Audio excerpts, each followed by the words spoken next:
excited to share this night with you all. Yes, we are here, of course, for my father, Patrick's 80th birthday. We've got, Devin, Brennan, we're the brothers. Yes. Yep, okay. We are the sons of Patrick. Yeah. And we're here, we're going to do a little bit of sketch comedy. We're going to have a good time. But before we start, actually, very kindly, a couple members of Mission Control offered to do a little bit of a tribute to our father. Yeah, so we're going to hand it over to Evan and Ray. Guys, honestly, this means so much to us. He's been able to raise 2 children, normal, I guess, so far. 2 normal kids. And Brennan, I mean, what's there to say? Sometimes he gets called Porzingis at the Gold's Gym during a basketball game.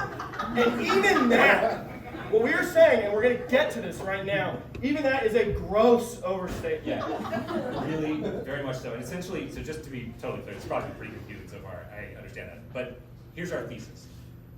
Your 2 milquetoast sons' abilities as basketball players is directly analogous to their suitability for further investment / legacy.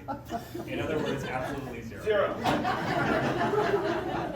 So now it comes no surprise to the people who know them well that they are not as good at basketball as they should be, or that you would think they would be just by looking at them. We've actually thought a lot about this, and we've been able to sort of compile and break down our criticisms of the 2 McNulty brothers basketball game into a comprehensive ebook. So, we think that if you take a look at this book, it will really cause you to sort of re-examine your whole investment strategy around them once you realize what's really going on. I mean, they look big, they talk big, but they are surprisingly easy to game plan for. Trust me. Right. So this book goes in depth on those 2, but I'm just going to top line a few things here. So chapter 1, Devin. So Devin has a very weak left side. The game plan to send him left. The handles are not good. He can't fucking finish with his left hand. It's easy.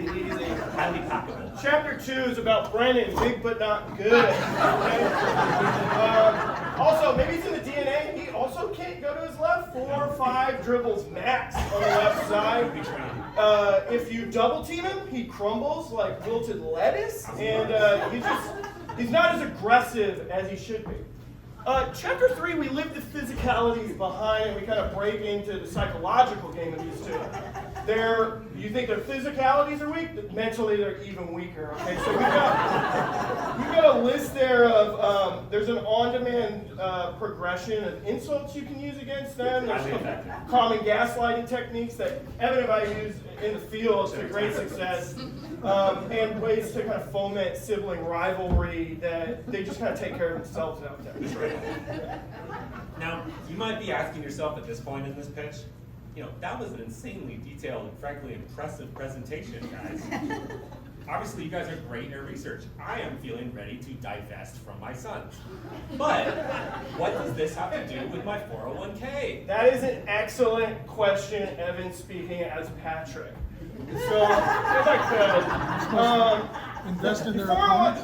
You can think of your 401k sort of like your lumbering teenage son in that 2006 basketball season, where he only averaged 4 rebounds a game, despite being a 6'5", 17-year-old.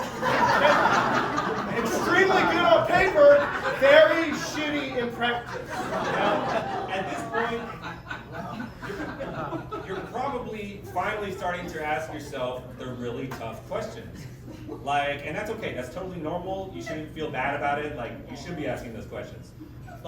Why isn't my 401k stuffing the stat sheet every night and earning like a varsity starter? Right. Why isn't my 401k using its body to establish position and box out these much smaller teams? Exactly. Why isn't my 401k taking Jared Bustamante from Dos Pueblos to the rack every fucking time? Because, with all due fucking respect, Patrick, look, you're merely satisfied with a 401k who can catch the ball in a triple threat position and only convert on 42% of field goals. You are satisfied with a 401k that distributes to lesser players. But we Are not. We are We're not. not. We are not. You know, All right. It's only fair that we can tell you what we're going to do with the rest of your money. So, okay, next slide, please. That's Okay, shit. no, That's that actually was the a slide. so that was a placeholder slide. Unless you like it, that's how we meant to It's write just a it. mock-up that means there's going to be a slide there. But if So- you do like it, it was intentional. Look, the point is, we're a multi-purpose investment company. We're laser focused on maximizing your future cash value.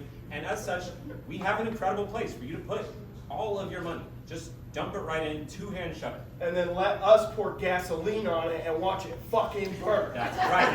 Now, picture in your mind, if you will, Bernie, a comedy video in San Francisco, the Tenderloin District. That's right. The Tenderloin District, the country's premier venue for the arts. Maybe the world's premier venue for the arts. And I just want you to think about that image. We're just going to let it sit, let it percolate for a little bit. I have thought about it. It's worth considering. And as you do, don't forget the most important rule of investment of all, where not to put your money. Next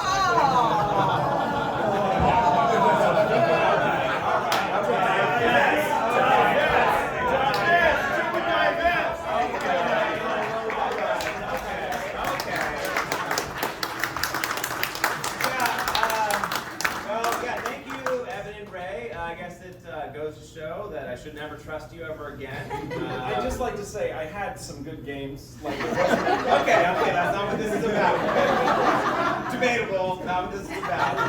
I just want to say, Dad, whatever you're planning to do with your estate, just do whatever you want, okay? Just leave it as is. I don't know, whatever. But this is not about investment, okay? Today's not about investment, it's about comedy, it's about theater, it's about fun and friends and birthdays. And so we're actually going to start off with a very old piece. And it's actually not even comedy, it's a melodrama. And it was specifically requested by the people in the piece. And it's called Memories of a Barbershop. I hope you all enjoy.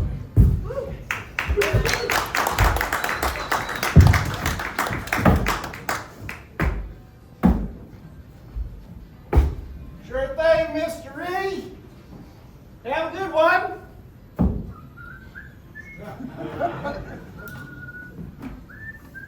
Be with you in just a minute. What? Been a long time, Sammy. Well, 5 years?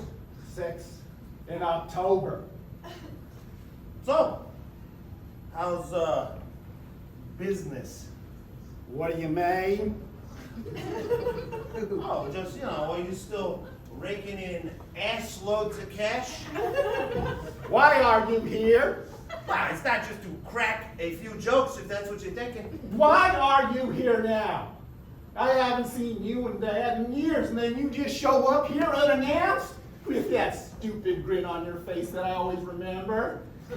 Where do you think you have the right to talk down to me? Is it because I failed out of medical law school? Because I don't make 6 figures like you do? Driving a big fancy car, living in a big fancy house, with a big fancy wife? Is it because you're always bigger and better at sports than me? Well, I got fallen arches! I can't help that. Or is it because Dad always loved you more? No, I get it. It's because I'm an ass barber.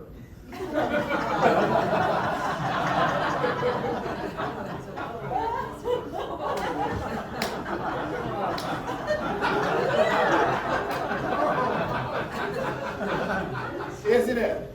Isn't it? Yes! It's because you're an ass barber.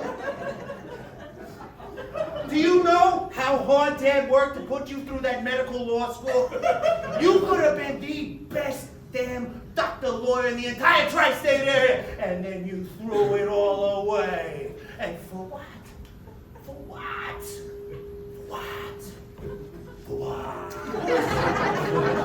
For why? For why? For what? For why? For this? You're a freaking ass barber. That's right. I am an ass barber. And a damn good one. And you know what? I love what I do. I may not make much of living to speak of, but I'm happy in this quiet little town. Did you know that before I got here, the nearest ass barber was 3 towns over? People have to take a day off work to get a trim. So you saw a hole and you filled it. That's not funny! Okay, maybe I overstepped just a little bit. Listen, I'm actually here, very serious and important business. Well, what is it? Our father is dead. What? Yeah, he's dead. Kaput. Kick the bucket. My God, how? Well, he was out playing golf during a rainstorm, and he was teeing up on the back 9, and, you know, it was lightning, and he got struck. By lightning? Oh, no, sorry, by a golf cart. It lost control, the pathway was slick, and anyway, he spent about a week in the hospital, out of consciousness, and his final, last, dying request was that I deliver unto you this letter. And if you will notice, it is still sealed.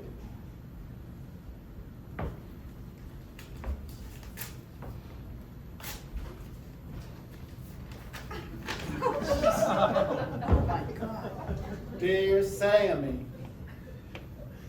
at the time of writing this letter, I never forgave you for dropping out of medical law school and becoming an ass barber.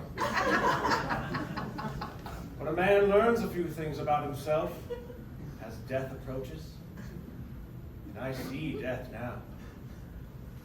I see it like 2 blinking lights from a tiny golf cart. I used to measure success in terms of dollars and cents. But now, I look back at the life that money has brought me. And what was it worth? What was it worth?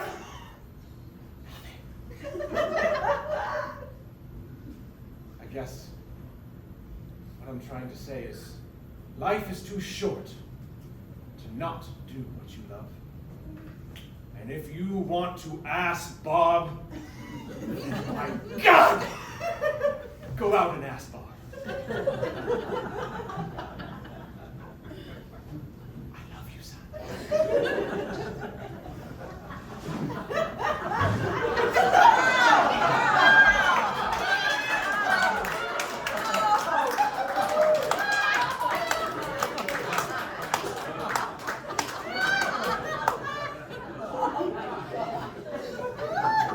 I love you, Sam.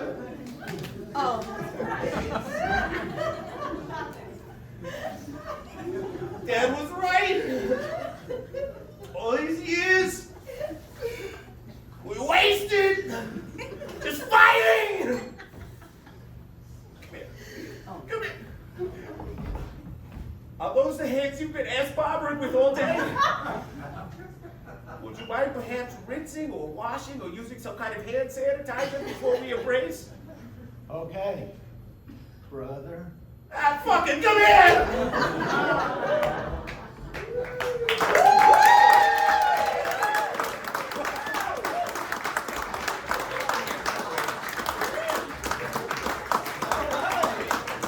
Everybody give it up for memories at the barber shop.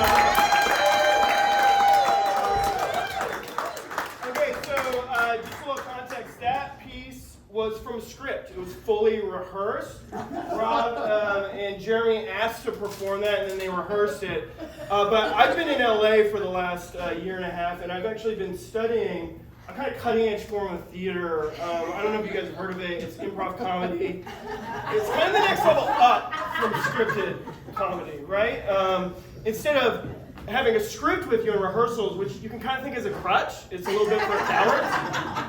Improv, you just go up and you make it up all there on the spot. And the greatest thing is, it doesn't even need to be like written well or have funny jokes because it's funny just because it happens right there. So I've been studying that. Derica's been reading up too. She's been reading the Wikipedia.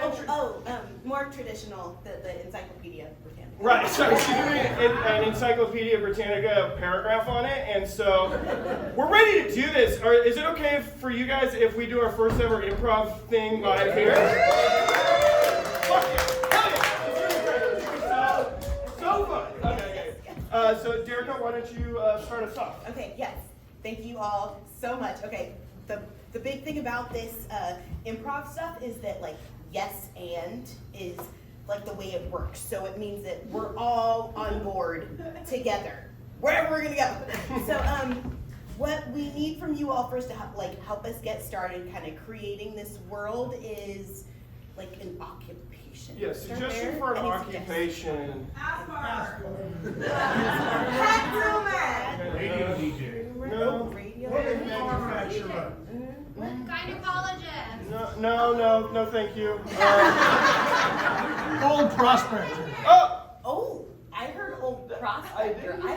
I like that. It's from the Birthday Boy, but Okay. yeah, it's a little bit. We've like climbed that mountain before. Will Ferrell had a pretty famous sketch about it, so I don't know if we should. I'm sorry. Yes, and the whole point is to like roll with it. Let's try this. We heard old prospector. There are 12 notes in music.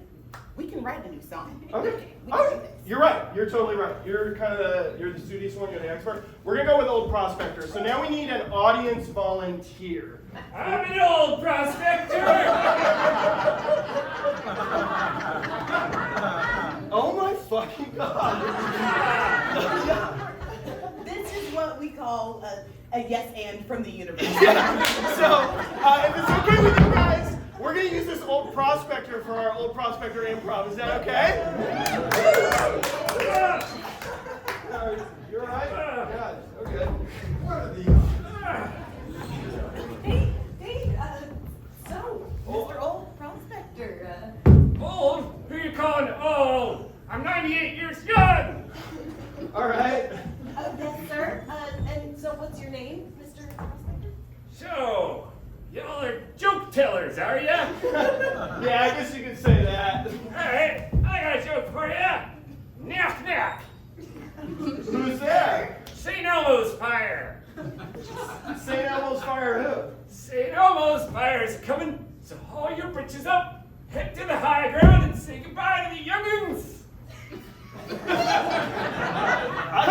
I don't know if I connected with the particular details of that joke. It was a bit tragic. It's kind of tragic. No, nothing tragic about it. You see, back then, if them kids were alive in the first place, they'd be breathing nothing but brown fire. Brown fire. Yeah, brown fire. Brown fire? No. That's what you get for burning smoke beans. Smoke beans? Yeah, smoke beans. Buffalo chips, you get them real nice and dry, stack them up like a house of cards, and burn it! Smoke beans! Okay, I think we've got enough to go. Yeah, we're good. we got this. So we're gonna do, hey, old prospector, you enter whenever you feel like it, okay? And we'll just make it together, okay? Oh, okay. Oh, wow. I think we've only got a few more miles of traveling down these railroad tracks before we get to good prospecting territory. Oh, yeah, I think that car is just up yonder. Oh. Well, I think we're slowing down. Might want to grease the cart up. Oh, okay.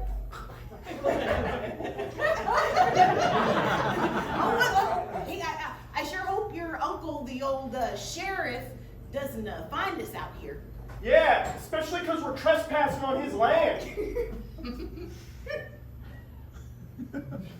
Yes, and he's always out around this time in these parts. Yeah, he gets so mad when we're trespassing on this land right here. Yep, especially out here when we're in this cart. At this time. Oh, I think I hear him coming. Oh, Is here he it coming comes! this Here way? it comes! Oh. Oh, here it comes, look out. There he, and there, what the fuck? Dude? There it goes. I sure am glad that adventure on the old-timey train cart was uneventful. What the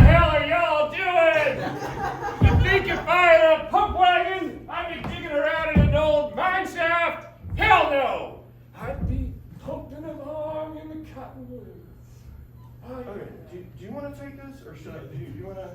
Hold, yeah, I got this. He's all right. Hey, Mr. Prospector, sir, you're doing great. Excellent. You're so good. Just want to give you a quick heads up about what's going on here. So we are all working together as a team. We're kind of making a story here. Stories, huh? Yeah. Mm-hmm. Ah, stories. I got dozens of them. The mine shaft is full of stories. Oh, fuck it. Let's go to my shaft. My shaft. Okay. Tink. Oh. Oh, here we are in the west wing of the mine. Tink. Ah, the West Wing. Yeah, we used to call that the Casa del Storo. Family of raccoons lived in there. One day, old Sal Bios wandered in, and they skeletonized him in under a quarter hour. Jesus Christ. I mean, we're in the jewel-filled east wing of the mine. Look at all these fucking gems. Yes, and we're gonna be rich. Rich, keep dreaming. The East Wing, there's nothing but fool's gold in there.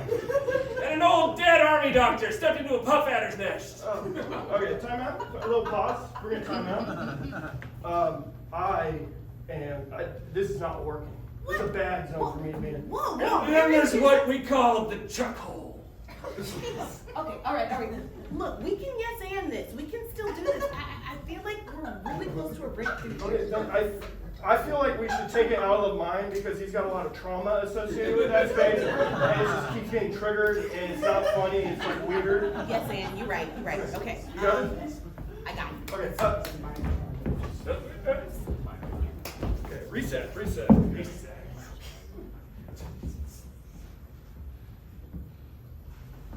What are you? Making breakfast. You're making breakfast. Mom, smells good. Yes, and I know it's your favorite. Oh, Belgian waffles again. Must be my lucky day. Yes, and you know breakfast is always the most important meal of the day. Isn't that right, long-time husband? Sure. And, well, Timmy, do you have your bags packed? Yeah, I packed them last night, Mom. That's a good boy. I always pack up the night before. Yes, and, honey, are you going to, take Timmy to school again? Well, that depends. Where's school? Oh, you know where school is, Dad. It's down by old Creek Lake. Greek Lake! Well, it just so happens I was headed there myself. Honey, you're gonna make sure you keep an eye out for that bully that's been bothering Timmy lately, huh? Yes, ma'am. Won't be a problem. You know, I had a bully when I was a youngin'. Name is Celso. Redskin. Oh, no, we don't. About 2 hands taller than I am now. Yeah, he bullied me for a while. But in the end, we became something like friends. Oh, cool. Did your dad walk you to school and protect you as well? What? Dad? Protect?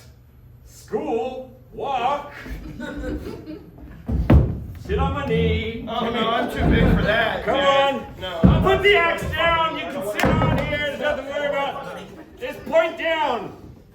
All right, Timmy. Yeah. So, you see, back then, it wasn't so much about worrying about the bully or really doing anything about the bully, but just knowing deep down that one of us, probably soon, was gonna die in that old mine shaft. You see, I just had an inkling that mine shaft had Celso's number.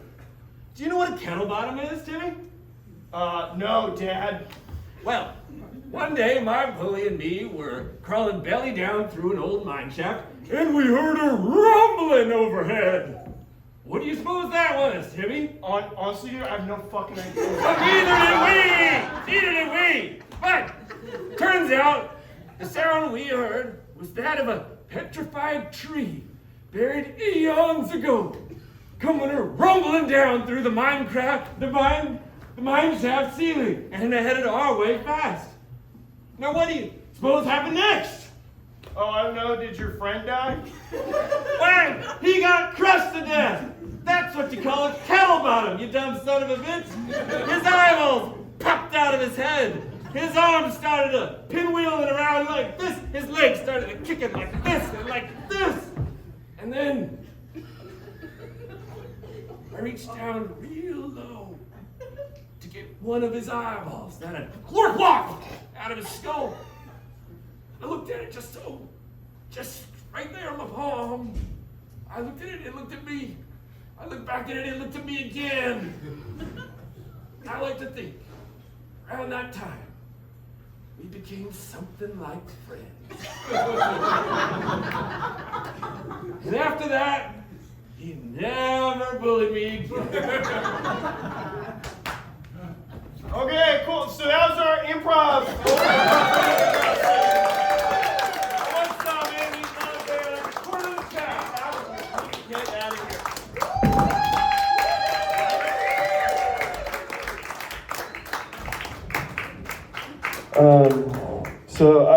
Sorry, it's Ray again. I feel like I need to apologize for that scene. That was mortifying. So up next, if we can get it set up, we're gonna have a real piece of theater that was like rehearsed. It's not gonna be improv, so please stick around for this. I think you folks are really gonna enjoy it. And again, I'm just so sorry.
Opportunity to say that my game has really improved. It's like getting picked first all the time to pick up. It's really, anyway.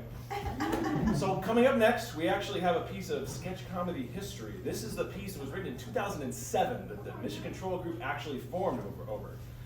It's a wonderful piece. I love it. It's a short 5-minute retelling of a classic piece of teen literature, and I think you're really going to like it. Enjoy. Woo!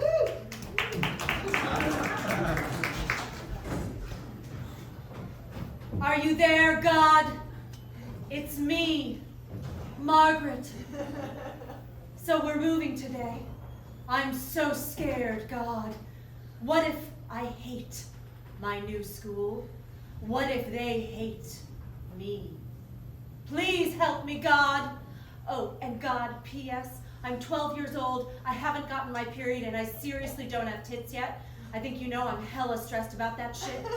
Please help me, God. Hey, Margaret. You're new in town. Want to come over and play in my sprinklers? But I haven't unpacked my bathing suit yet. No, we'll just use this old yellow one piece of mine. Cool, thanks. Give it to me.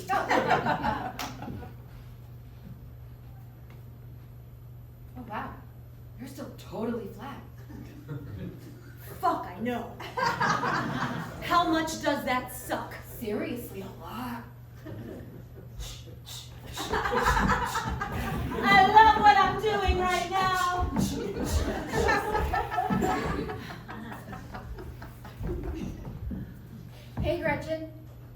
Margaret. She's new here. Sup, Margaret? Word. So, what are we doing? Forming a secret club, but we have to come up with a name, and it has to be dank. I know. We'll be the PTSs, the pre-teen sensations. Oh shit. That is so dope. Okay, first rule of the club is we all have to wear bras all of the time. It'll help us grow tits, especially you, Margaret.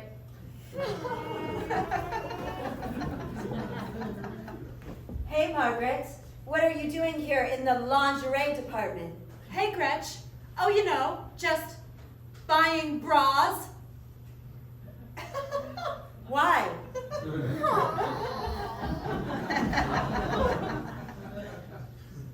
Are you there, God?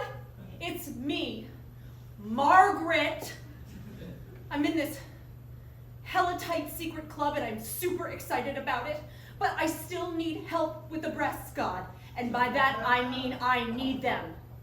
The fact that you would give a 12-year-old girl inverted nipples and a pot belly and no boobs to go with them just kind of gives me pause, you know?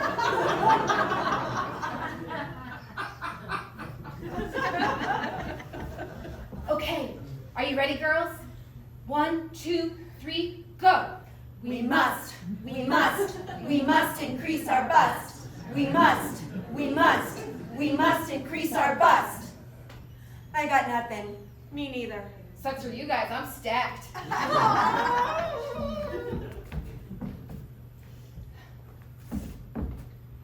This is unreal. I can't believe I am here in the closet playing 7 Minutes in Heaven with you, Philip Leroy. I seriously think you're so fucking hot. Yeah.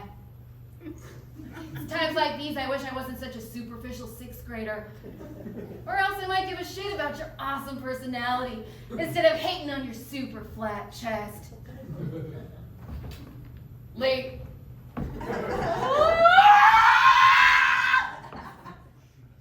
Are you fucking there or what, God? It's me, Margaret! My flat chest is costing me ass, God. You know how shallow 6th graders can Damn be. it, Margaret! I have been here the whole time. Oh my God! God? Is that really you? Yes. If I give you boobs, will you shut the fuck up? Yes! I solemnly swear that if you give me breasts, God, I will never ask for anything ever again! Holy shit! These are hella tits!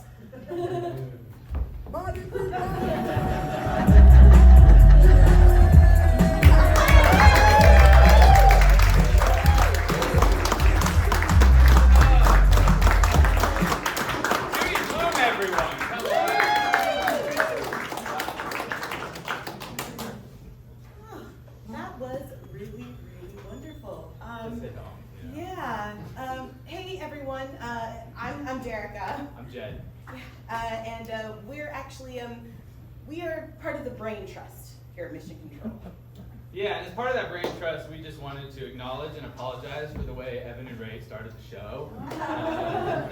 Really aggressive, that's our Tiger team, but you know, believe it or not, there are things in life that are more important than money. Which is why we think Patrick, yeah, I know you're skeptical, but wait for this next sketch because I think it's really going to speak to you. Yeah, and not just you, Patrick. I think it can speak to a lot of others who might be in your age cohort. All of us, really. Because this next presentation has a lot to do with our health.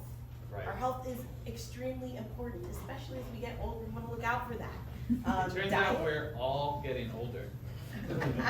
same.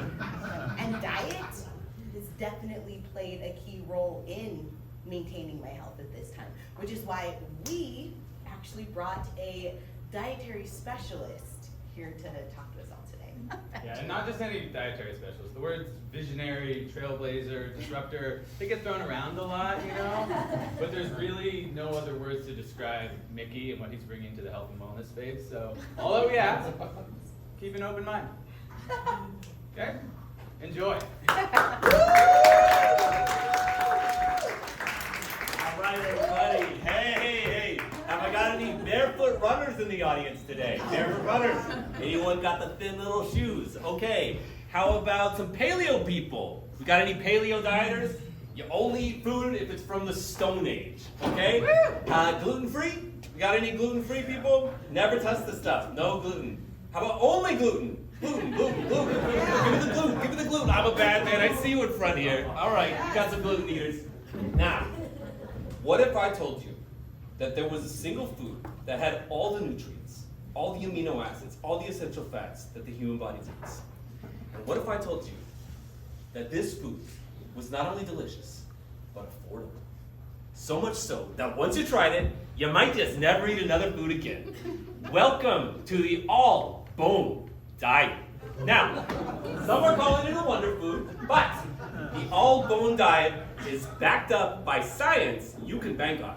Please, welcome to the stage my colleague, Mr. Gene Skankbutt. Okay, hey, wait. It is Dr. Skankbutt. I spent far too many years in medical school to be called Mr. Skankbutt. Okay, well, Gene, that's great. Why don't you tell the people about our new breakthrough diet? Absolutely. So the all-bone diet, how does it work? Well, by eating only bone, you trick your body into thinking it has an extra skeleton. And your body gets to work methodically lowering your bone density. Now, bone density used to be considered the glass ceiling of weight loss. That's exactly right, Mickey. It used to be just accepted fact that you had the bone weight you were born with. But contrary to popular belief, eating only bone will actually lower your bone density, one bone at a time. I mean, bone is just gonna come blasting out of your asshole like buckshot out of a sawed-off shotgun. That's right, so sign up for our catalog of bone offerings today, and you'll be saying bon appetit in no time. That's right, Gene. Thank you very much. Appreciate you. Now, you can try them raw, or you can cook them, or you can just eat a whole bunch of cartilage all at once, really. You're on the go, you just take a big bone and carry it on with you. You're hungry and you got the snacks, keep a bunch of little tiny bones within arm's length. Take it from me, a real doctor. This diet is a bona fide success. Okay, all right. No, Gene. First pun's okay. First one's free, but after that, no more. Okay, read your contract. It's in there. Okay, are you sure? Yeah, Gene. I'm sure. Okay, so let me ask you this: what better way to start your day than with a little bit of kimchi, and then afterwards eat nothing but bone? Yeah. So sign up for our newsletter and get boned. What the fuck, Gene? What the fuck? So now it's open season on bone puns? No, Are we doing this or not? I was getting excited. I would get to do this sort of stuff all the time. No, Gene, you're sexualizing something that is completely 100% serious. I cleared one bone pun for use in writing, and that was bon appetit. Okay. I'm sorry. I was being bad. It's okay. To the bone, I was being bad.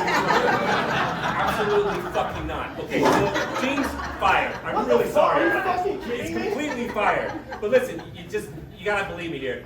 This all bone diet thing, it's the best thing that ever happened to me. Look, I'm sorry. I don't want things to be bad between us. The audience was disengaging. I thought it could use a little something. It just felt like your presentation was going a little, I don't know, like bone dry.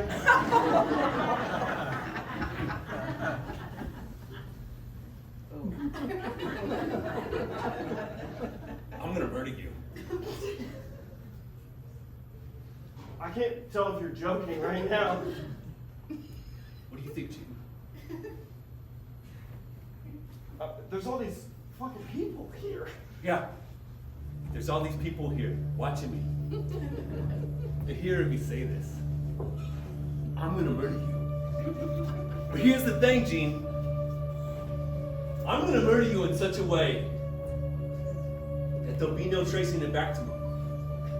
The motive will be loud, clear, and notorious, but there will be no evidence. And after you're dead, I'm gonna eat your bones. You wouldn't fucking dare. Wouldn't I, Gene? Wouldn't I? Oh yeah, there's all these people watching me. They can see me. They can hear the words that I'm saying to them, to you. I'm gonna eat Gene's bones. They might be taking little notes to themselves for all I know. They might be recording it on flip panes. People in the back, can you hear me? I don't know. Is this something that could be used in the court of law against me? I'm not sure. But just read my lips. I'm gonna eat Gene's bones. That's a firm promise I'm making.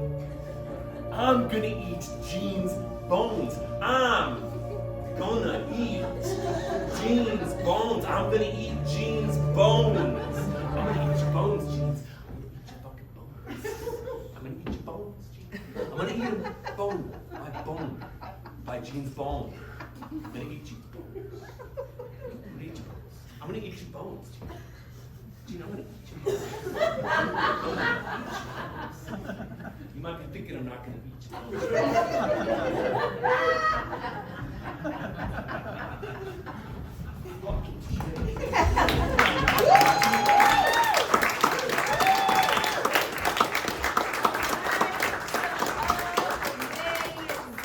Let's hear it one more time.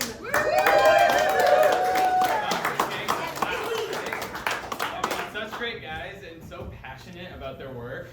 It's contagious, honestly. And that pressure you see up there, that makes diamonds, okay? Honestly, I know it's not about money, but amazing investment opportunity.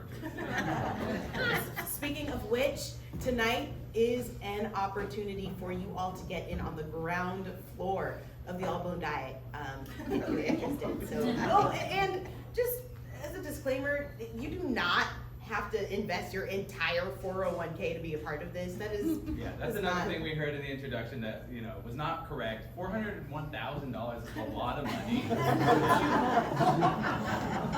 Honestly, we've been crunching the numbers, and you can legit get away with what, like $250k tops, if you want like a good 25% ownership. Maybe $275K for that, but again, $401,000. Yeah. It's a lot, and we know you've worked hard to accumulate that very Alright, specific okay, amount. hey, guys, Congratulations. guys, just two real quick things. Can you please stop asking my father for money? And secondly, do you think that 401k means $401,000? What else would it be? Yeah, we're not fucking stupid. Not a math fan either. All right, okay, we're behind schedule, come on. Thank you, everybody. All right, I want to take you to our next piece. I want everybody to close your eyes and imagine yourself in our nation, our state's capital, Sacramento, at the Sacramento Train Museum. Honey, are you so excited about the train? Is the next tour group right? Welcome to the Sacramento Train Museum, the most comprehensive train museum in the greater Sacramento area. We make trains come alive. All right, so where are you folks from? Oxnard. How'd you get here? Oh, my parents drove me. Oh, that's a mistake. You should have taken the train. Oh. There are no trains from Oxnard to Sacramento. That's incorrect. And a common misconception about trains. Yeah, why don't we go over a few train facts? Train fact. All right, California boasts over 1 million miles of train tracks. Train fact. All the world's mail is delivered by train. And trains go literally everywhere. All right, train fact. The train is the oldest form of transportation. Oh, cool. I don't know. That doesn't seem totally accurate. What about horses? Oh, no. In the train industry, horses are commonly referred to as proto-trains. In fact, the horse is one of the earliest forms of train. All right, to your right, we have an actual train. Oh! Oh, wow! All right, so what do you folks do? I'm a pilot.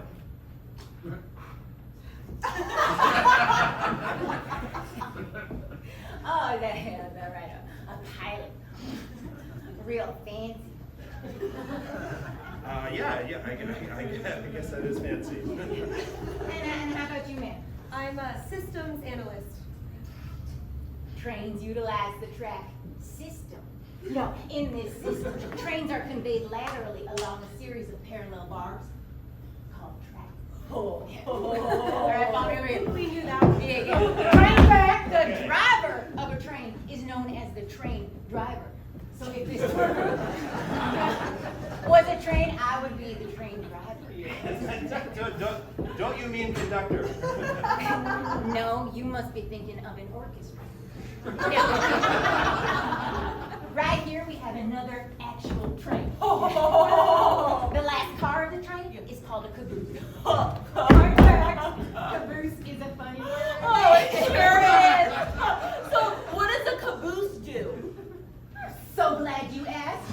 The caboose is where the train makes its wheel power. Oh, how does it make its wheel power? Oh, trains make wheel power by using coal, water, and sunlight. Yeah. Train fact. These three key ingredients that make trains the fastest transportation on the planet have more than 10 times the speed of the planet. That's amazing. I'm retaining all of this. Okay. Baby, sweetie, don't retain everything that the train driver is telling you. For example, trains don't run on coal anymore, and they have absolutely never in human history run on sunlight. Excuse me, sir, can you remind me what it is you do for a living? I'm a pilot. Well, let me give you a train fact for you, all right?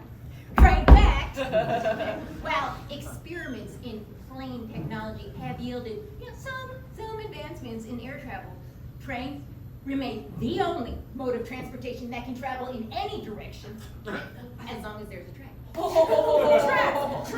Tracks again. Why are you lying to my child? Honey, I think you know more about trains than our train driver does. Remember how every night we read the book, Planes, Trains, and Automobiles? It should have been called Trains, and Trainomobiles. Well, what's a trainmobile? I am so glad you asked.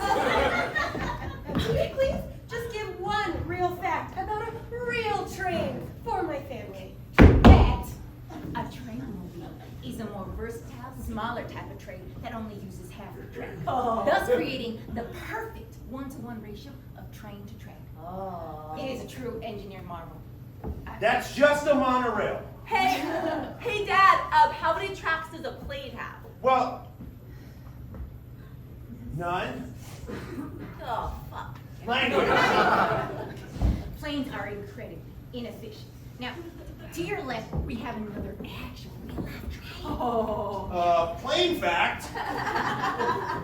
More Americans travel on planes than trains. Train fact, most Americans were born on trains. Now, if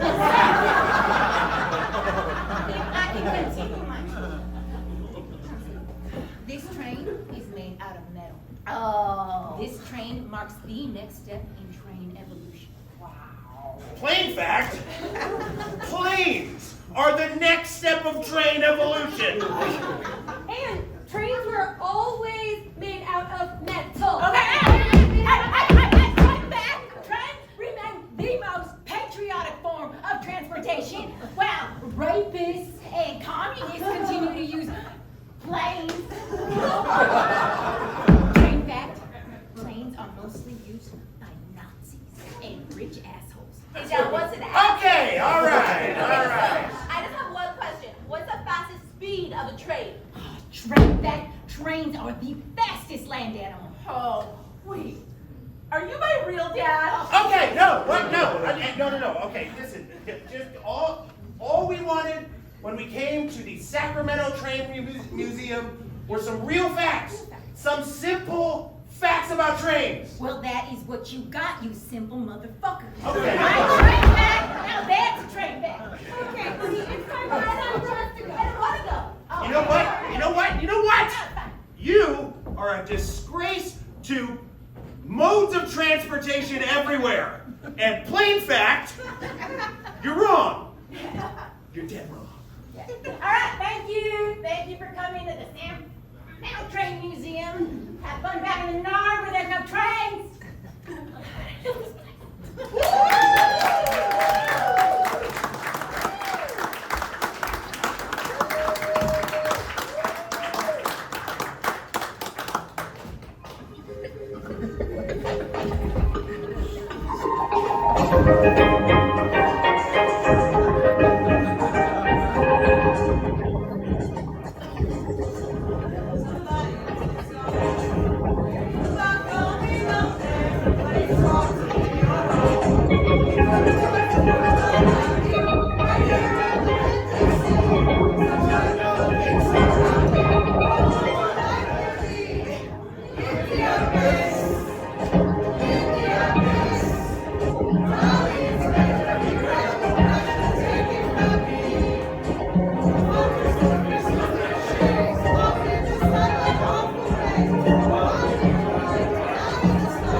Hey guys.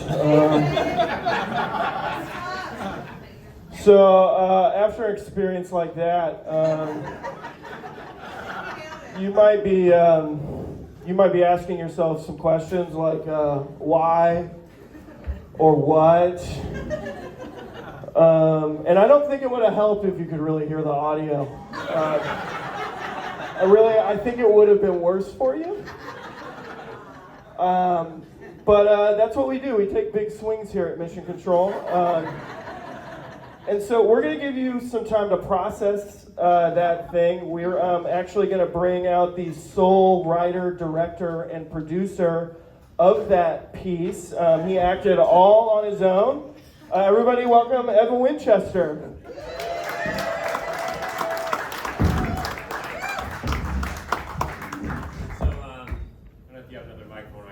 Yeah.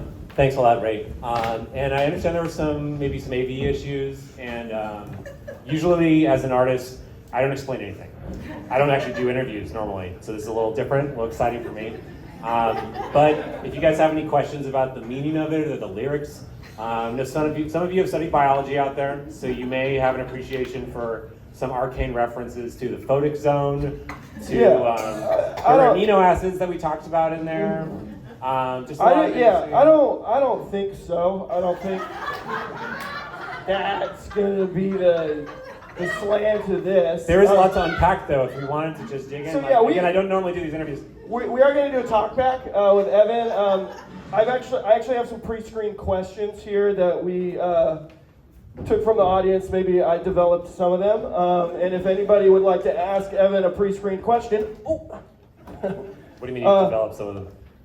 We just pre-screen them. We pre-screen the questions for the audience. So would anybody like to ask a question of Evan? Okay, we'll come right through here. Okay, please read this. Yeah. This handwriting is great. Hi.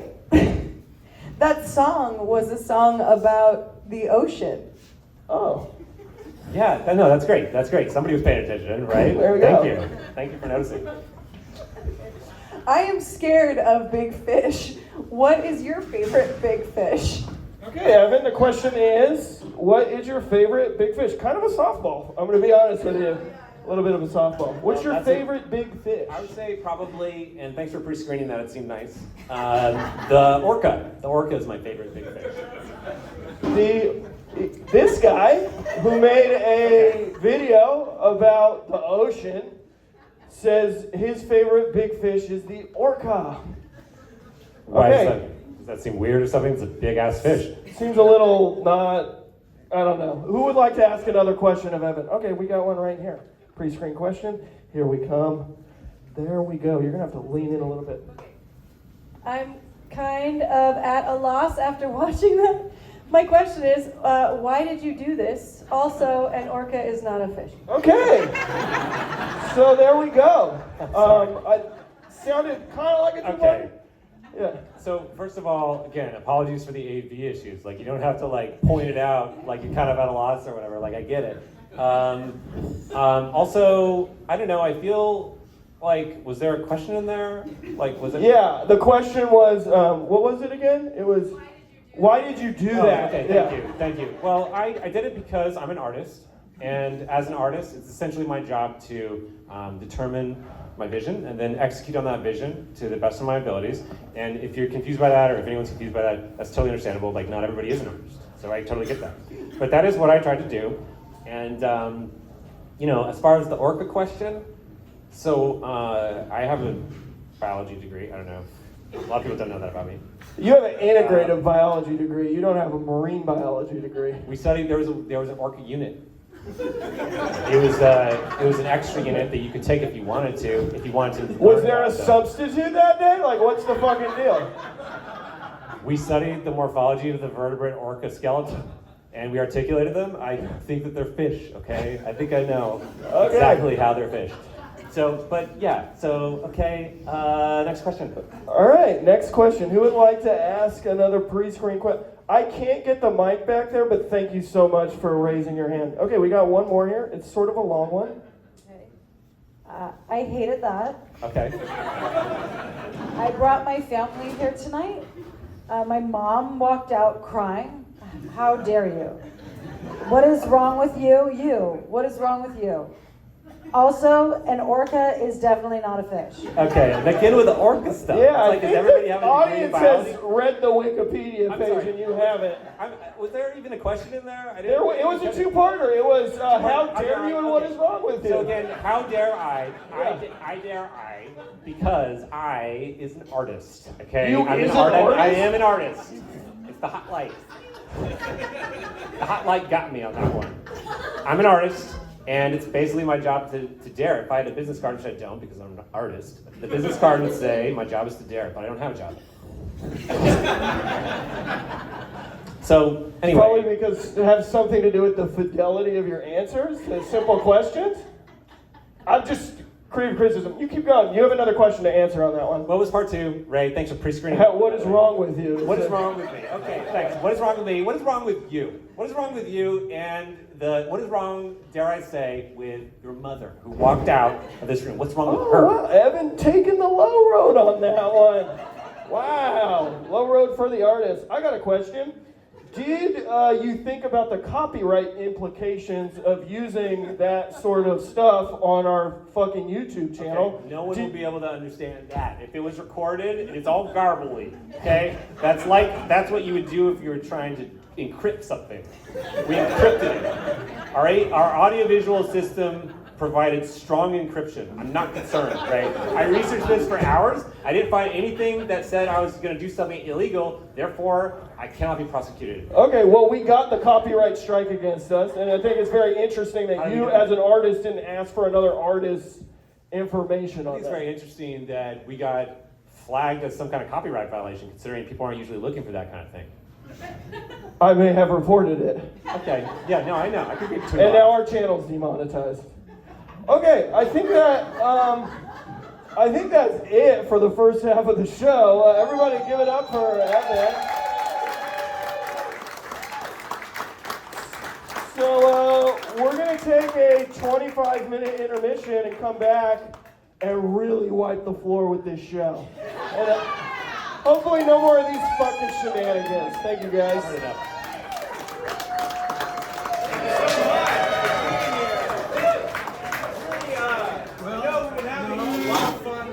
A lot of fun tonight. That's my brother. Yeah, seriously, take your seats, everybody. Be quiet and listen to this, all right? You're going to listen to the rest of this show and enjoy it.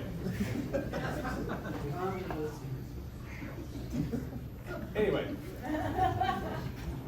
So, seriously, it really means a lot that everyone's here, and kind of want to refocus a little bit on the point of this, that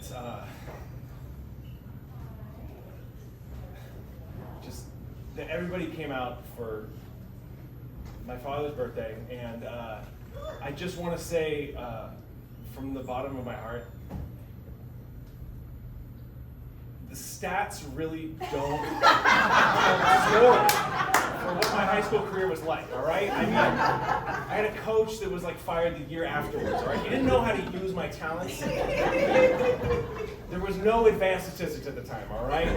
Adjusted plus minus, PER, they didn't exist in 2006. We don't know if there was any QA on the stats that are on that website. I shot 1 3-pointer on that season and I fucking nailed it, all right? 1 for 1, 100%. That's as high as I can get. I Raptor, okay? Brandon, it's okay, man. He's gonna make his choice, all right? He has the info. He'll either invest in you further or not.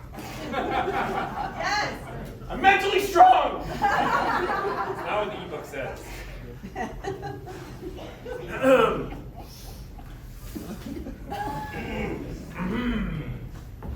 Notice the gleaming coat.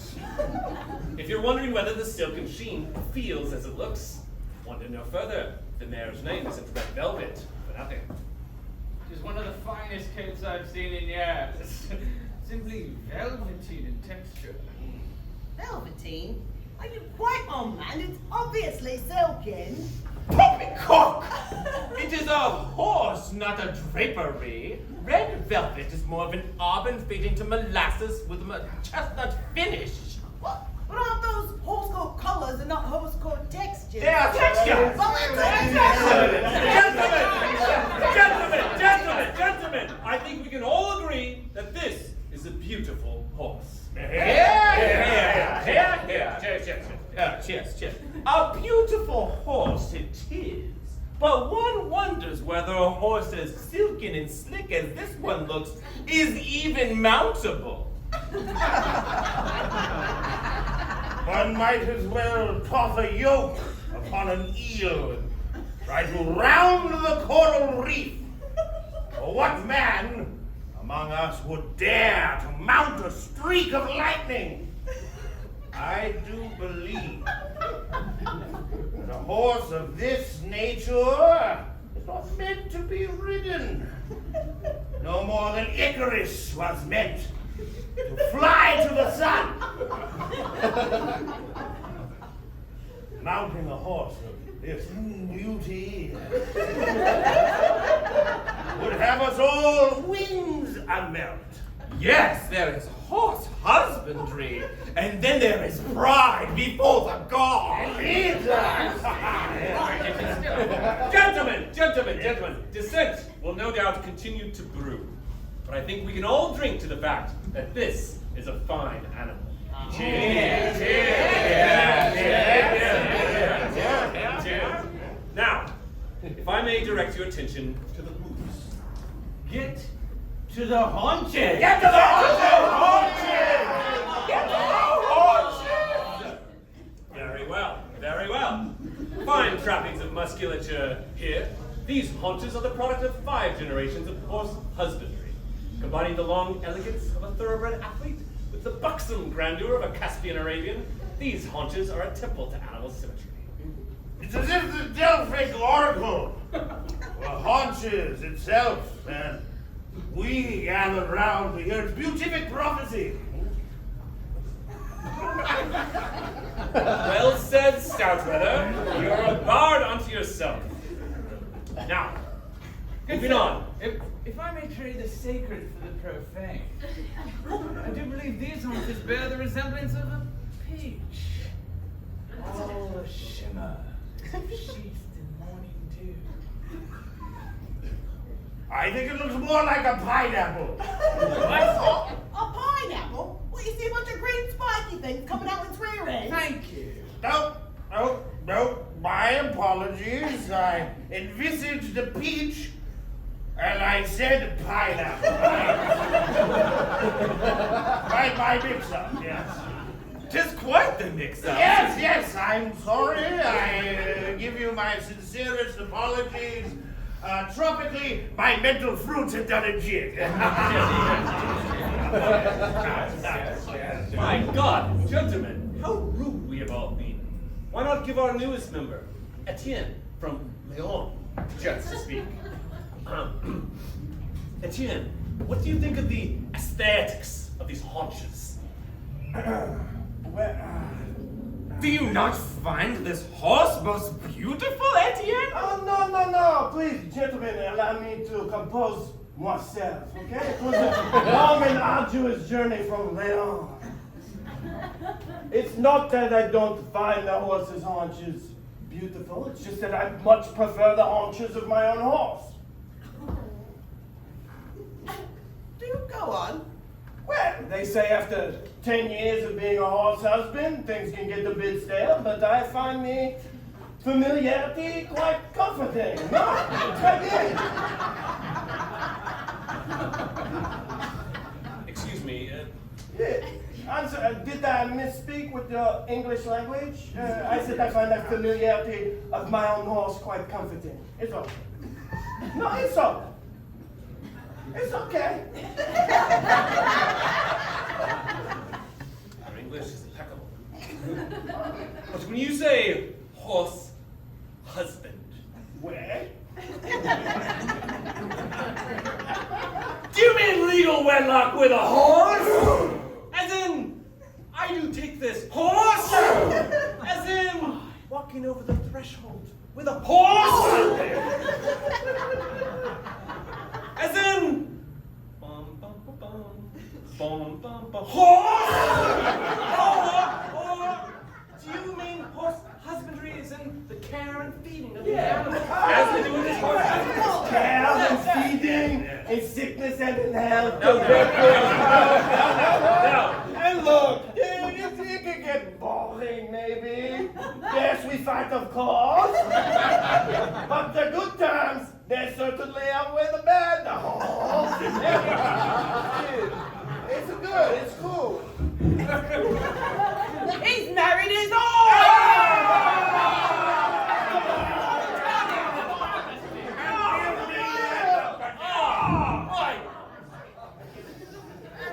My God, Etienne, this is a horse husbandry club. Yes, husband! Simply admire the beauty of these magnificent animals. None of us would ever deign to marry a horse. Well, actually, I married a horse. Oh! Stout weather. In fact, I've married several horses. Oh! Widower then. Nothing of the sort. Divorce? Bigamy. Oh! That's cool. Horse bigamy, it is not très cool. That's even worse than marrying the animal. I married a horse as well. Oh! And we're in love! Well, all right then. Still disturbing, of course, but I suppose after Stout Weather's revelation, it's not quite as bad as I thought. Yes. See, my horse, Gregory Jenkins Esquire, and I, we've been... Hold on. Gregory Jenkins Esquire? I know that horse. That's a boy horse! Boy horse! Yes, it's a boy horse, but we're in love. Oh, that's even worse than horse bigamy.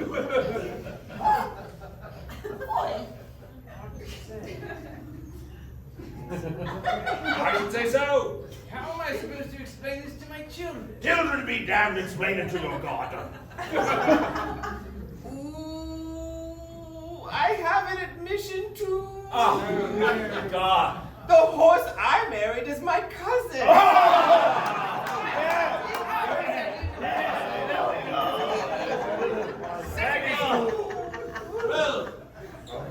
Well, that's not quite as bad as marrying a boy horse. Boy! But it's worse than horse bigamy. And, well, in any case, it's a bit confusing. It's hard to say. It's confusing at the very least. It is true that the genetic distance between a man and his cousin should provide risks to the hybridic offspring. Oh, I should say However, given the genetic distance between man and horse, those risks should be decreased significantly. Yeah, I think it's okay. That's true.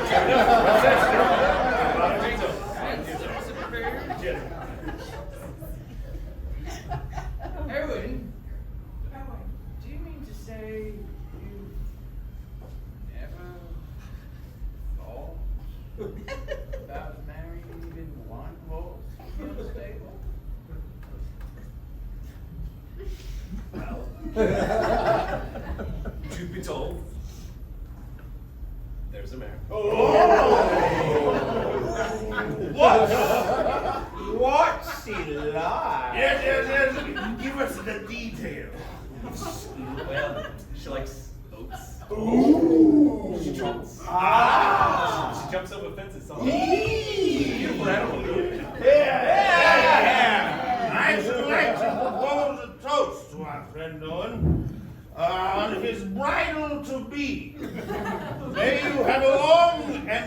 and marriage, and may your centaur offspring be happy and healthy, and have long and flowing manes, and of course, the gift of reason. Let us hope. And a sleek equestrian tail. And symbolic language. And a hearty appetite for hugs. And a hearty appetite for oatmeal. And haunches quite like a pineapple.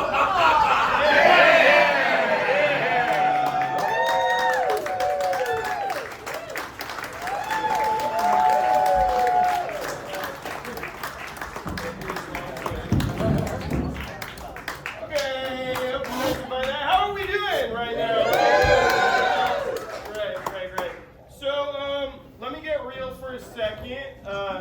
So this show costs money, right? And we didn't hit our margins for it, but we planned for that. That's okay.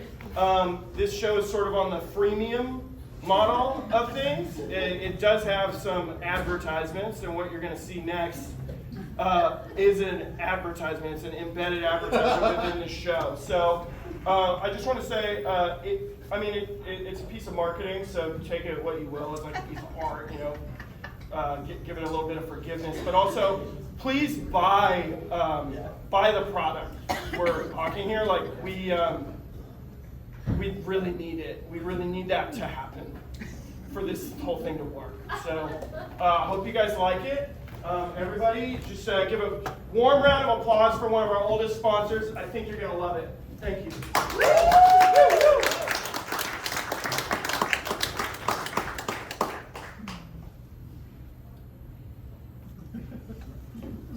Oh, hey there. Now, I'm no pervert. I'm a bird watcher. But when it comes to binoculars, my choice is pervert's choice. Because when I'm watching birds, I want to see what I want, when I want. And that's what pervert's choice gives me. Now again, not a pervert. But I'm darned if those perverts don't know how to make a killer pair of binoculars.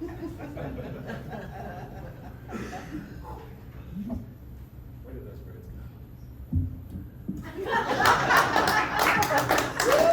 Pervert's Choice are handcrafted by leading perverts whose sexual livelihood depends on their quality. I'm a lifeguard. Part of my job is watching people on the beach, and not in a perverted way.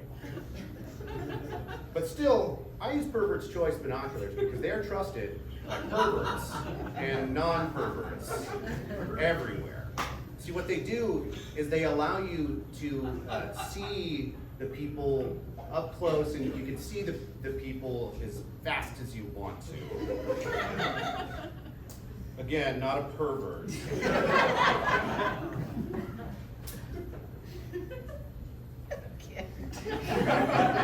Ooh la la.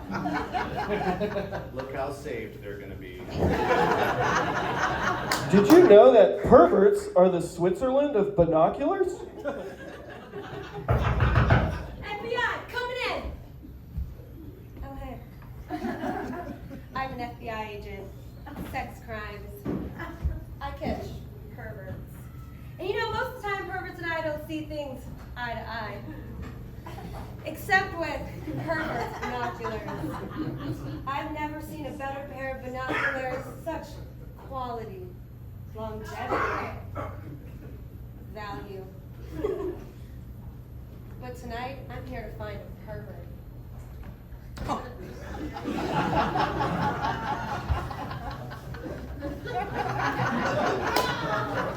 I know he's here.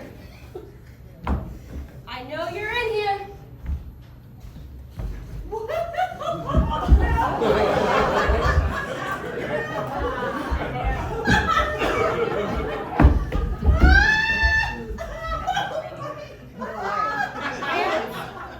Hands on your head.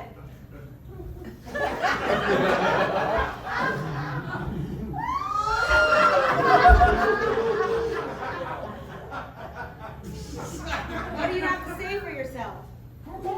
I said, what do you have to say for yourself? Are those Pervert's Choice? Yes, they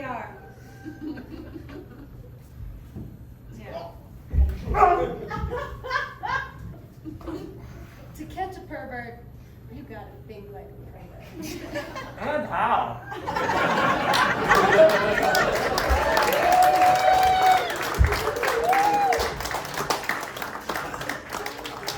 All right. Okay. Thank you for that. So I just want to say, please buy it. We really need you to buy that. It's kind of how we did the finances for this show, so I appreciate that. Okay, so up next, we actually have a very special guest from the Moth Radio Hour circuit.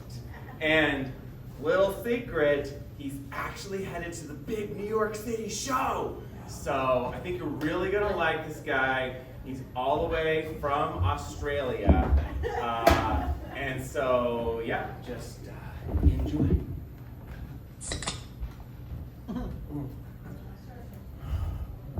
Did you hear that? What did you think that was? The sound of an Australian guy opening a beer? Then again, maybe you imagined it. Because you knew I was Australian. And all you do is think we drink. Maybe I'm not holding a beer at all. Maybe you're just projecting one into my hand. Maybe it's just your prejudice. How about me? Am I drunk? Am I the loudest guy at your hostel? Did I bring my bloody kangaroo? The answers are no, probably, and absolutely not.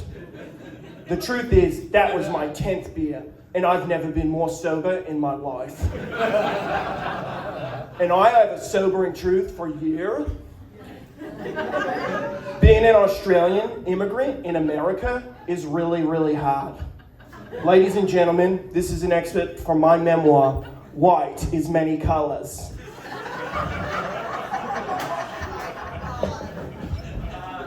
Ray, are we still workshopping that title, or?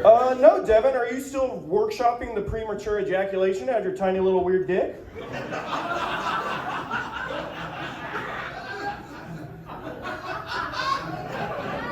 So first, I told you that in confidence. Okay. So not the bet. Second, I'll hold my notes. Yeah, that would be appropriate. Thank you so much. I am an Australian man. There's no debating or imagining that. I came here all alone, of just a few years back. Here's a fact that'll sober you up. The flight from Australia is over 15 hours long. Okay? Immigrants come to the U.S. from many countries, but few of them have to take a flight that's 15 fucking hours long. That's like the longest fucking flight that's like possible or whatever. And it's not just the length of the flight. It's also the size and configuration of the airplane.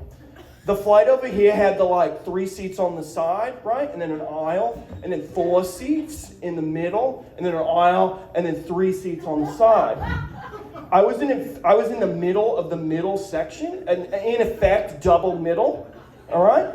I was just 1 row up from the fucking shitter. So I heard everybody doing their business and kind of smelled it sometimes. And in the first hour, I had run out of the 6-pack of Tecate that I had snuck onto the flight. And then the flight itself ran out of its Tecate somewhere over Hawaii. I like to think I became a man on that flight.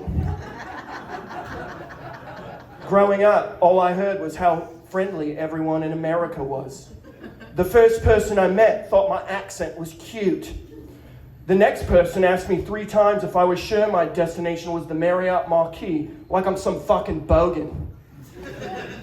Then I attempted to speak to 10 different girls at the baggage claim. I got 0 phone numbers and 1 strong talking to from a TSA agent. I found her unfriendly, but very attractive. Finally, with bag in my hand and Crocs on my feet, I emerged into the dappled California sunlight, ready to cross the street to the Marriott Marquis. Except I'd made a critical mistake. I looked to my right and then stepped into the street. As that maroon-colored Ford Taurus came hurtling towards me, I realized the truth. I am a refugee. Okay, I think we're just gonna have to end it right there. We didn't even get to a part where I discover my like racial identity at the Marriott. Yeah, we just don't have time for that. I'm sorry. So, yeah. This guy's a victim, dude. Yeah. Come on.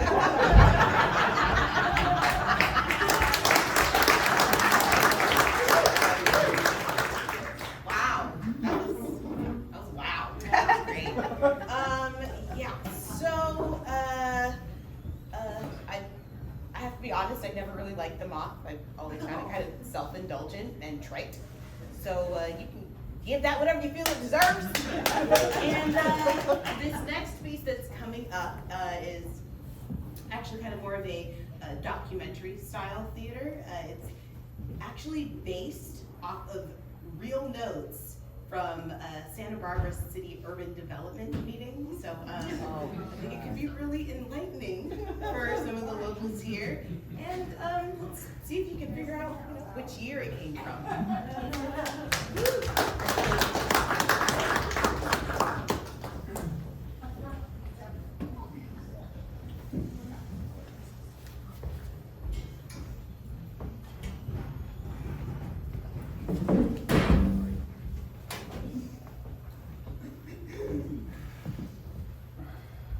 All right. What if we just redesignate State Street for more T-shirt vendors?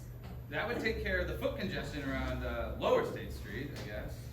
But it still doesn't take into account the principal congestion problem created by all the new hotels and restaurants in the funk zone. Tina's right. We gotta think about root causes. Well, if you just look at the elevation contours in this section. Look, you know about the elevation contours of downtown Santa Barbara better than anybody. I know that. But this isn't about the elevation contours, okay? This is about the people in their environment. Elevation contours are the environment. Look, I don't think Tina's saying it's a bad idea, Candy, just that it's incomplete, okay? Incomplete? Actually, I am saying it's a bad idea. We gotta get our heads out of the clouds and think about the people that actually visit here. Don't patronize me, Lex. Okay, just calm down, you two. You know, I don't see you bringing up any bright ideas. I haven't heard a thing from you. Well, maybe you haven't been listening. Oh, haven't been listening? Elevation contours. How dare you? Why don't we just table this for like a minute You or two? bastard! Oh. Hey, how's everything going in here? Fine. Okay, all right. Just wanted to check in on how the rezoning is going. Oh, friendly reminder, it is 10 o'clock, so that means that you have 2 hours left to get this rezone done. Okay? All right. But seriously, guys, I'm gonna get out of your hair. I'll let you get back to doing what you do best. Rezoning. Okay. All right. Doodles, 2 hours. 2 hours. All right, let's focus on the rezoning, and then afterward we can do whatever we want. Oh, Cindy's right. Let's put our master's degrees to work. Yes, those. I know we got a lot on our minds right now, guys. We've got to stay focused on the traffic, foot congestion, in and around Lower and Middle State Street area. Yeah. Okay. Yeah, I think both of you have some really good points. And I think we can take into consideration both the elevation contours of downtown Santa Barbara and the lives of the tourists who visit. Elevation contours affect people's lives. Yes, yes they do. And that is why I propose that we rezone Chapala Street from Gutierrez to Ortega to Class N business. Class N. Military history bookstore. That's good. Unconventional, but good. Yeah, I think you're really onto something here, Tina. Hold on a second. Class N, Tina? That's right, Class N. Sounds reasonable. Uh-huh. Except for one thing. Class N zones for 2 things. Military history bookstores and... Oh, don't pretend like you don't know, Tina. What is it? Erotic boutiques. Got a problem with that, Candy? Don't be coy with me. Guys, do we really have time for this right now? I mean, What, you're afraid that I'm gonna cut in on your action? Cut in on my action? You couldn't put a dent in this action. You bitch. Hey, hi. I thought I'd just check in on you. I was all like coming up with some good rezoning ideas. Of course you are. You are my workhorses. Me! But seriously, guys, I want you to know how much I appreciate all that you have done to get this rezone done for the mayor. I mean, I know that in the last few weeks you have not had a lot of free time. You have not had much of a social life. You haven't had any time to see your families, your spouses, your lovers. It's been really hard. It's been hard. But I want you to know that when this is all over, we are really gonna cut loose. And I don't just mean like business time cut loose. I mean like, I got a bottle of tequila with y'all's names on it, okay? Okay. But seriously, you have an hour and 55 minutes. Okay, toodles! You know what I think? I think we should just rig the entire funk zone with dynamite and blow it into the fucking Santa Barbara Channel. How could you say something like that? You are deranged. Damn it! Hey, everyone, I was just about to put on a fresh pot of coffee. Who wants some? thank you. No, thank you. Okay, all right. How about tea? Any tea drinkers? Anyone want tea? Anyone like tea? No. No? Okay. Oh. Are you sure about the tea? Because I have a pot of jasmine oolong steeping right now, and it has really got some zing to it. Are you sure? We're sure. Okay. Because I just know that when I go without tea for a really long time, I just find that I really want some tea. You know? Just really want it. Guess that's just me. Okay, toodles. Jesus, I'm sorry. I'm sorry too. Oh yeah, jeez. You know, look, guys, this is ridiculous, right? I mean, we just gotta rezone this city. Okay, that's it. I know we got a lot on our plates and a lot on our minds, but you know, when Tina was saying we should rezone to Class N, this sexy little slice of pie was just trying to move the conversation forward. Hey man. And you, Candy, I mean, your heaving bosom and ass just won't quit. I mean, you just need to listen more. Oh god. Like, don't get me started on you. I mean, that salt and pepper stubble and puckered lips. I mean, yeah, you're just everything that makes a man a man. I'll just say it. And I know we're all going a little stir crazy here, but we need to focus. Chuck. I mean, the zoning in State Street, it's good, but it could be perfect. We could make it perfect today, you know? And like, I think I know it could really revitalize it. It's just sex shops, brothels, dildo stores, fake pussy manufacturers up and down the street, just all in a row. That's what the people want, just give it to them. Just give it to them. Hiding in shadows where we don't belong. Living in darkness to hide our wrongs. You and me at the dark end of the street.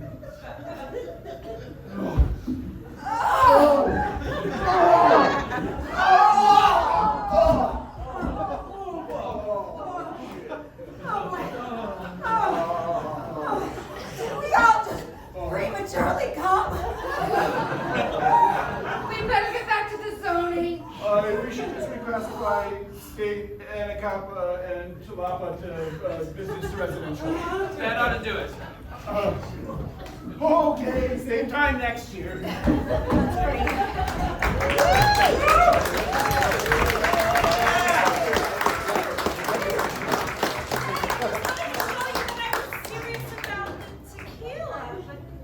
I guess, hey, it looks like all the zoning's done. Okay, it is time to cut loose. Barbara, where are my pretzels? I need my cider!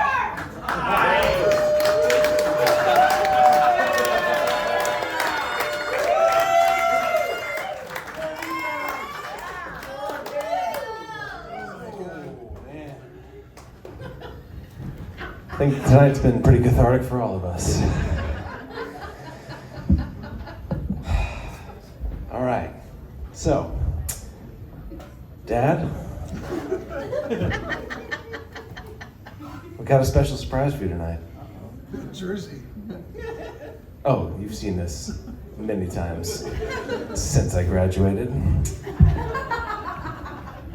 We actually have a celebrity in the house tonight. He's here, he is working on a new documentary. We're very lucky to have him. Ladies and gentlemen, please welcome to the stage Mr. Werner Herzog.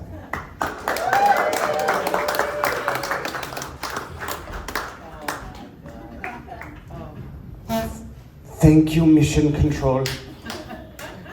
I think that the comedy that came before was either above me or incredibly mediocre.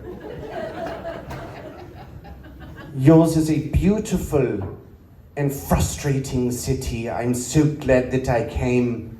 I cannot wait to leave. This is CrossFit. It is an exercise discipline practiced by beautiful specimens with large quadriceps, sculpted buttocks, and tendons that pulsate with each exaggerated movement. These are beautiful and empty people who cheer each other on and congratulate one another for fanciful and novelty feats of strength and endurance. This is how a certain affluent subset of humans decide to spend their leisure time. Not reading poetry, not listening to philosophy, not lending a hand to his disturbed and unhoused brethren out on the dirty sidewalk outside. Instead, he repeatedly lifted kettlebells and manhandled their tractor tires and grunted while twirling heavy shipping ropes until his muscles burned with lactic acid and gave out. He spends his days ignoring the animal inside so he might close another software sales deal. He ignores the animal that wants to hunt and kill and procreate, only to anchor it for 1.5 hours a night in a fish canning warehouse in a district that hasn't manufactured a material good in over 50 years. But to what end? On April 1st, 2024, Chad was showcasing a new exercise of unknown origin called the neck NARS. On his second attempt of neck NARS in front of a crowd of 15 peers, he shit out his spine onto the floor of this very CrossFit gym. A monument to human abstraction, an inevitable and absurd end to such all pursuits.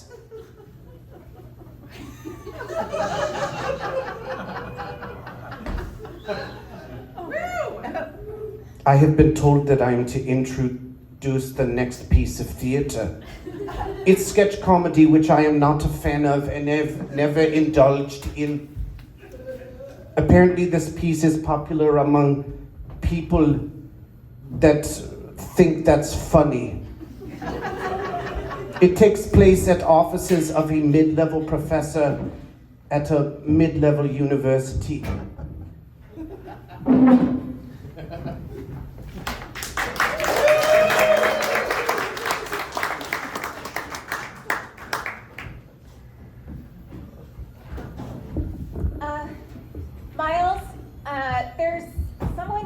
see you.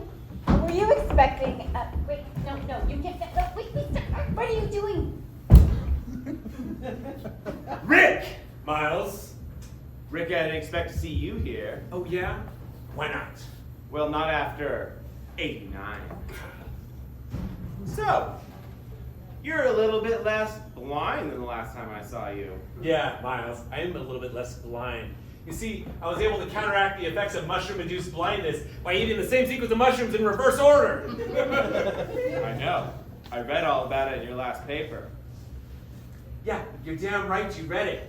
The entire my college's community read it, Miles. Look, Rick, you're a damn fine mycologist, okay? San Diego State is lucky to have you. Enough with the pleasantries, Miles. You know why I'm here. Rick, you know I can't do that anymore. You can't, or you won't. Rules are rules, Miles. You can't say no to the challenge. Kelly, could you please bring us the platter? The lunch platter? Yeah, today we have portobello burgers with shiitake sauce. No, Kelly, can you please bring us the other platter? Sure, so you want the cream of mushroom soup? No, Kelly, can you please bring us the other platter? Professor. Very, very well.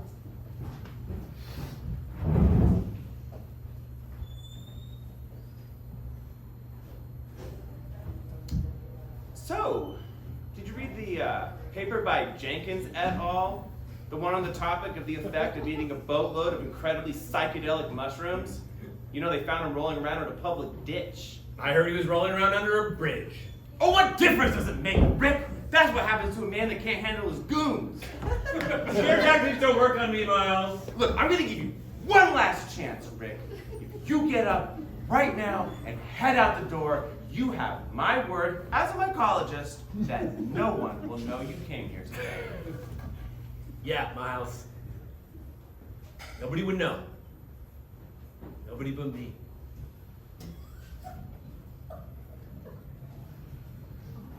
In fungus veritas, Miles.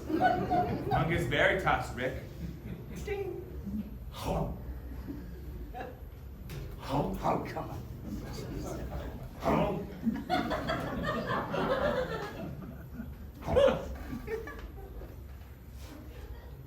Oh. That's fine. I'm trying to get a little mushroom-induced buzz going already. That's impossible! You can't be feeling the effects of the mushrooms that quickly. You're right, Miles. Maybe it had something to do with the mushrooms I macked about 45 minutes ago. Scare tactics don't work on me either, Rick. Yeah, well, mushrooms don't work on me, Miles. Do I need to bring in my research assistant, Alex, with another platter of potently psychedelic mushrooms? Alex! Yo.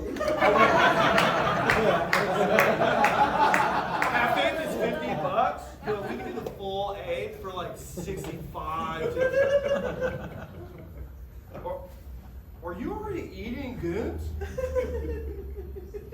Are you sure this is a good idea? Quite sure, Alex. Quite sure. I mean, all right, you're the boss. Whatever, fucking, whatever. Drug in the bag. You know, I'm not quite so sure this is such a good idea. For you, Rick. After all, there's a reason why I'm the world's most preeminent mycologist. Besides, do you really want to end up like back in 89? Tripping balls, rolling around that public ditch, blind as a bat. I'm sure no one would blame you if you quit right now.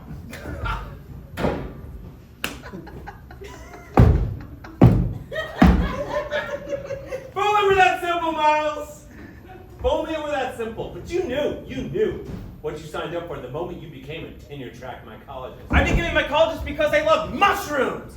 Why, Rick? Why must we battle each other in these psychedelic mushroom-macking contests to establish our hierarchy? It's tradition! I don't want more blood in my hands. Don't play games with me, Miles. You know I'm not leaving until we finish this. You better be careful, King Lear, because you're about to write your own tragedy.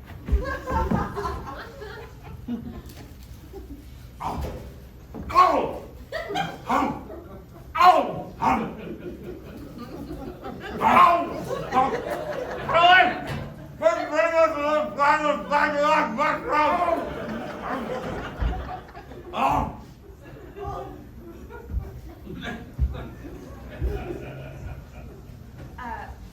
can I bring you guys any non-psychedelic mushroom dishes to go with your highly psychedelic mushrooms? Nope. Just the psychedelic mushrooms will be fine. Did you hurt your leg or something? No.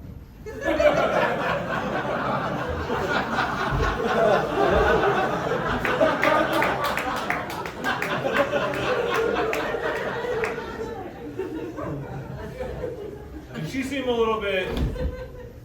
Never mind. A little more what, Rick? A little more like you're starting to trip balls. No, a little more like, am I gonna have to back down this platter of shrooms? I'm on my lonesome?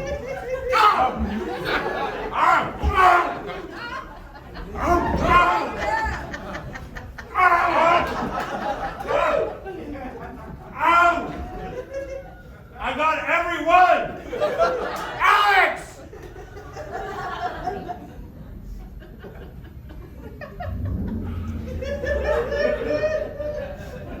I don't know about this, Professor. You're not looking so good. And your friend here's starting to sweat profusely. We know what we're doing, Alex! We know what we're doing! I sure hope so. I don't want to have to pull you out of the public ditch again.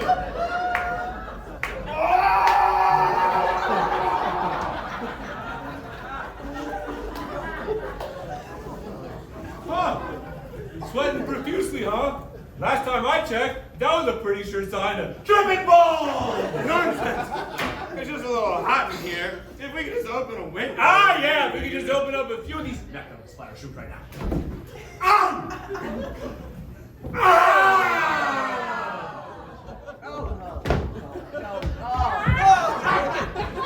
My God, you're a better mycologist than I thought. But still, no matter.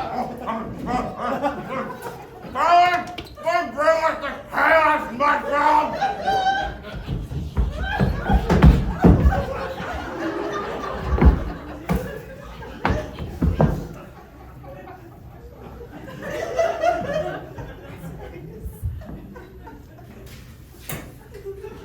Bon appetit.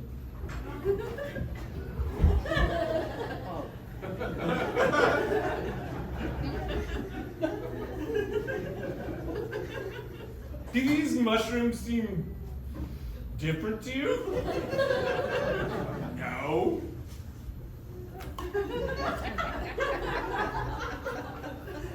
You know what, Miles? Thanks for the appetizers. But I got a little surprise for you. Alex!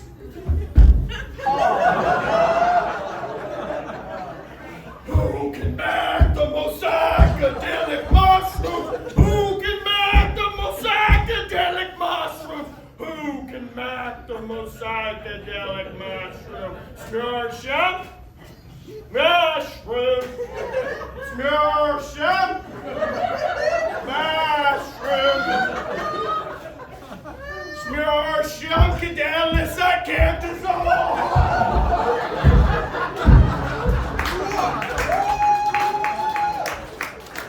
What the fuck? What in the fuck? Behold!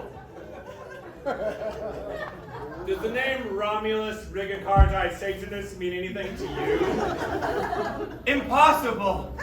They say that's the reason that Satan rebelled against God. And that's right, the devil's spore, delivered by the fallen angel himself. Alex and I found it one day when we were backpacking in the center of the earth. May I? In Buckus Veritas, Rick. Buckus Veritas, Miles.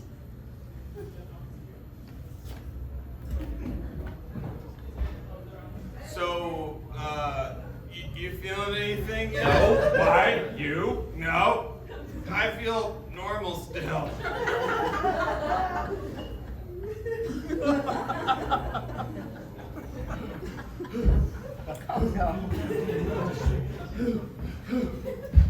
Okay, Who can make that mushroom? Who can make that mushroom? Who can make the most psychedelic mushroom? Who can make the most psychedelic mushroom? Who can make the most psychedelic mushroom? Who can make the most psychedelic mushroom? Who can make? Who can make? Who can make? Who can make? Who can make the most psychedelic mushroom?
So please stay, hang out, get a drink, or if you want to go home, just go home. It's fine.